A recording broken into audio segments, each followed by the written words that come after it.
Hello, everyone. Today we have a special episode of Carrying Wayward for you.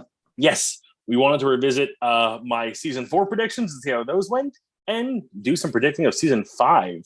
And at the very end, we have a special announcement. Yes, we do. I'm so excited. But first, Mary, why don't you remind us what my season 4 predictions were? Because I do not recall them. I sort of figured that's why I prepared them. I have them right in front of me right here. So you had a couple. So first, Dean is saved because Sam and I'm reading verbatim here. Okay. Dean is saved because Sam has demon-y powers, and it's the only way to get Dean back to him. And the only way to get Dean back is to embrace his demonness. I mean, definitely the demonness was embraced. Was it done to save Dean? I would say kind of. I know you have that generous reading of Sam that not everybody does, but yeah. So there you go. Embracing demonness was definitely a part of the season. That's for sure. And my argument for Sam, it's more of the as much as it's where it falls in the spectrum of, did he truly believe this, or was it a bullshit excuse to keep doing what he was doing? Right. He felt, or at least at some point tried to convince himself, the things he was doing to protect Dean. That's right. Yeah. There was definitely a lot of him trying to convince himself of that. So that's fine. Then you had a 1.1 that was yes, Dean will be saved by the end of 401, which you got. Yeah, I was right. He comes back right away. He's above a ground and before the opening title card. Basically, yeah. It's the first thing that happens in 401. Yeah. All right. Then you had mid-season reveal of Ruby's true intentions. I was a little early on that prediction. Yeah, a little. Okay, I can definitely, like I said, I don't think there was any surprise there'd be a Ruby reveal. So the fact that I was wrong on the timing, I'll take a loss on that one. Yeah, there you go. And then you said that Lilith would be the big bad of the season. How do I feel about this one? I love how I'm just letting you talk about this, because I'm like, you go ahead. I will just listen.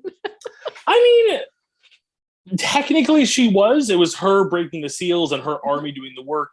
I mean, you think of any monster of the week show from our childhood, for some weird reason, my brain goes to Power Rangers immediately. And you have the big bad, Rita, who is the villain of the series. But, even week to week, episode to episode, it's her, I have a plan. Let's do a thing. It worked or it failed. Alistair is killing a Reaper, not because Alistair is killing Reapers is fun. Although I'm sure he finds it enjoyable for some reason. For some reason, it's Alistair. Of course he does. But he's doing it to break the seals, which is all Lilith endgame. And obviously she is the big bad at the end of the season. So while she makes virtually no appearances this season, minus the hey Sam, we should bone. I'm gonna say she is. Yeah, I mean, I can't really disagree with it. No, it's because I can't disagree with it, but I guess I was wondering how you felt about Lilith versus Ruby being the big bad. See, I think that's a matter of definition, because to me, big bad is the goal of this season is to defeat a villain, and that villain was very much Lilith. Mm-hmm. Who was really the villain of the season, which was only revealed at the very end, Ruby. So I guess it's kind of both. Okay, that's fine. It's kind of a bait and switch. All season it was gotta stop that Lilith, and she's so bad. And then at the very end, it's a surprise, Ruby was the real villain all along. So yeah, kind of a co-op win there. A community win for the demons, that's for sure. Yes. Then the third prediction was, we find out angels are just as bad as demons. Oh, I nailed this one. You did. You really did. Could not put a finer hat on that one. Yeah, that's right. Honestly, I mean, that. Yeah, there you go. That's where we are. So yeah, no. Every single angel, even Cass, as perfect as Cass is, when he's really being an angel, damn, is he a jerk. Yeah, I agree. I mean, that's the whole part of like this season for Angels. I'm really excited to see what happens in season 5 with Cass. I'm actually really excited for you to see what happens in season 5 with Cass. I'm yeah. Again, we'll get to predictions later, but I have my thoughts of him at least this season, so I'm excited to talk about those. Well, I mean, we're at the predictions for season 5 now, if you want to. Segue. Yeah. So season 5, I want to start. I don't want to do like super organized, and I know you're taking note of these, That's so fine. bless you. I feel like we are going to get to know Cass as a character better this season. I know it sounds like a pretty like chief prediction, but like I genuinely feel like this is the season where we're going to get more of the like personality and less of the I'm a warrior of God and I'm going to do what God says because God's good. I don't know what that invitation was. I'm just gonna let you go with it. Just do it. I know we discussed a bit during our last live watch and recap episodes.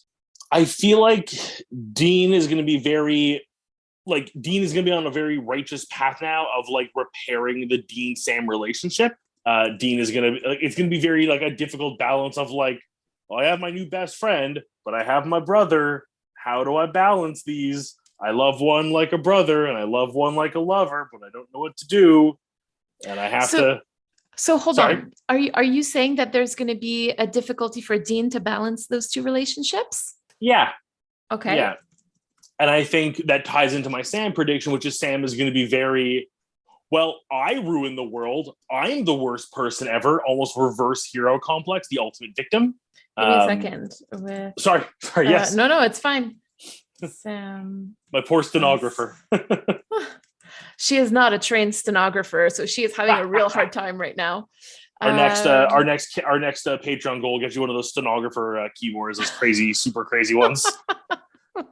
I mean, I transcribe it partly for a living, so that's fine. It's just that like I'm not very talented at it, so that's fine. Okay, so challenges for Dean to balance his relationship with Sam and his relationship with Cass, and then your prediction for Sam. Sam's gonna flip from the hero to the victim. Okay, and he will not allow himself any kind of joy or happiness or any kind of small victories because it's always, yep, I ruined the world. Raise Lucifer. I'm the worst. Lots of guilt. Yeah. And that's heavily going to impact how he relates to Dean, even though Dean will be the one saying, give me your hand. Sam's going to be like, I don't deserve your hand. And Cass is going to be like, can I have the hands? It sounded dirtier than I meant it to, even though it's supposed to be cute.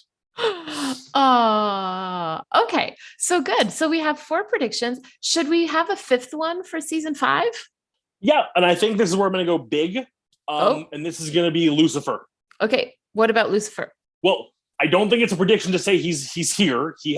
We don't know. Listen, hold on. I'm going to cut you off right now because the first episode of season 5 is called Sympathy for the Devil. Again, does not mean a thing because this show has taught us that it doesn't count. Fair enough. I don't know what to say. But again, my prediction, I am very convinced Lucifer is here. My gut says he'll be the big bad, but something tells me he won't be. And my true prediction is that Lucifer is going to be a much more interesting character than just a villain. He is going to have depth. He is going to create a much more heaven versus hell, both sides are even type argument.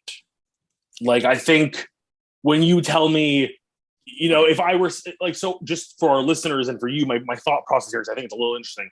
I think the show has done something to me. And I mean, it's done a lot to me, but something it's done to me is it's affected the creative writing part of my brain in a very positive but messed up way. Mm-hmm. And I don't want to go too long on this. So the quick version is, I feel like the expectation is Lucifer rises. He's a big bad. It's finding a way to fight him by doing whatever MacGuffin of the week, finding a magic sword, a magic gun, raising an army of angels. You expect all this stuff. Okay. I think, and especially we know he was the first demon. He was cast down from heaven. I think it's going to be much more of I want to fix hell to make it a better system and do good things for it while still being demons. And heaven's really the bad guy. So now you really have to debate like which side are you on, because suddenly it's like an actual balanced conversation, not just good versus evil. It's like one order versus another order. And I think that's going to be the big like real twist of Lucifer, is he's not just going to be oogie boogie scary bad guy, season 1 Buffy vampire king. He's going to be the intelligent, like, ooh, that's philosophically interesting, and I don't know how to handle that. Can we kill him, or are we just, starting the whole cycle over again type thing? Okay. So those are my predictions. Please no spoilers, but please, there are many spoiler-full channels on the Discord that I don't use. If you're one of our members, or if you're on Twitter and you want to be candid about it, feel free to make fun of me or laugh at me if you can. If these predictions are either, wow, he's right, or lol, I can't believe it, please enjoy them. I mean, listen, a lot of your predictions from last season were not bad. Let's put it that way. Some of them were a little off, but not that off, right? So there you go. Yeah. Let's go with that. All right. Stored away in the vault. I can't wait to open this vault up in several months and hopefully, like this season, be very impressed with myself. Right. Yeah. I mean, yeah, it'll be an interesting conversation. That's all I'm going to say. Anyway, so thank you so much for sharing all of these with us. But we did promise our listeners a special announcement. Do you want to do the honors? Oh, we did. Well, first things first. Friday, September 23rd, we are releasing our episode on 501, Sympathy for the Devil. So we're back in action. Season 5 is rolling. Yes, but that's not the announcement. Oh, I know it's not.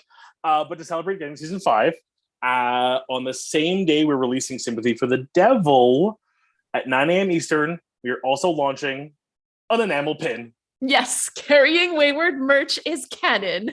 Yes, our first piece of merch. We'll have all the details outlined closer to, and it'll be publicly available on our Ko-fi and our Patreon. So head over there, get all the information you need, and know that as a Patreon and Ko-fi supporter, you are going to get some special perks. We ordered a limited quantity, so make sure to go to carryingwayward.com for details. We also just wanted to say that our plan from now on is to put out a piece of merch with every season that we release. And to start this merch journey, we wanted to do something that represents each of us. And for this season, we started with you, Drew, with the enamel pin. Thank you for that one and letting me do that. Like you said, Mary, we thought it'd be better to really each take a turn at crafting something that is very special to us as far as merch goes, to really pour our heart into it. And if you have not seen what I share on social, or this like most of a wall behind me that is visible in this, I'm a big fan of enamel pins. So as someone who's already made enamel pins, had a few contacts in the industry, and we were looking at what can we do first, I basically exploded and said, we're doing this. Essentially, that's exactly what happened.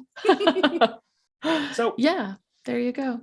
Check out our social media for further announcements. And Drew, thank you so much for this lovely conversation and this excellent merch announcements. And Carrying Wayward friends, we have another special episode coming your way next Friday, so stay tuned. Yep. Even when we're on break, we don't stop. Nope. Can't stop, won't stop. Back to the road.